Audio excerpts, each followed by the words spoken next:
તો એ વખતે અમે એમની સામે પછી અવાજ ઉઠાવીને આંદોલન કર્યું કે ભાઈ આ અમારું મંજૂર નથી.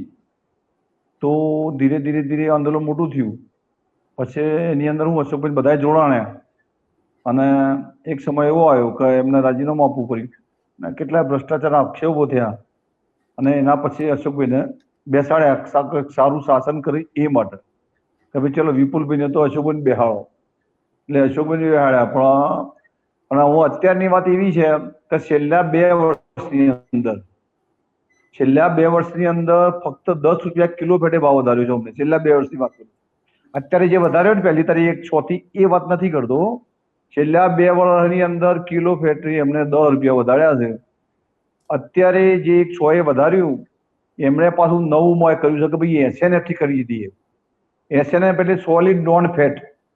ફેટ એટલે ચરબી એટલે ફેટ સિવાયના જે તત્વો ખરા દૂધની અંદર કયા કયા આવશે એ રીતે એમ કે અમે પૈસા આપીએ અને એ રીતે એમ કે અમે પહેલા નંબરની એમ કે અમારો સંઘ બનાવે એમ.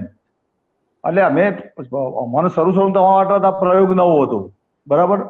છતાં અમે એને સ્વીકારવા તૈયાર હતા કે ચલો ભાઈ વાંધો નહીં, આપણે જો વધારે પૈસા મળતા હોય સારા દૂધના સારી ક્વોલિટીના તો અમે સ્વીકારીશું. પણ જયારે આનું ઇમ્પ્લિમેન્ટ થયું, આનો અમલ થવા માંડ્યો ને તો એની અંદર અમને ખબર પડી કે જે આજે અમને ભાવ કીધો 855 રૂપિયા, 855 રૂપિયા 6 ફેટ અને 90 SNF હોય તો ફૂલ પૈસા આપણને મળે 855 રૂપિયા. બરાબર છે.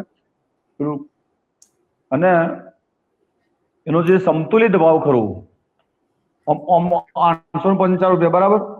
અને પેલા હતો એ 830 રૂપિયા હતો. મતલબ જે 25 રૂપિયા વધારે મતલબ કહેવાનું.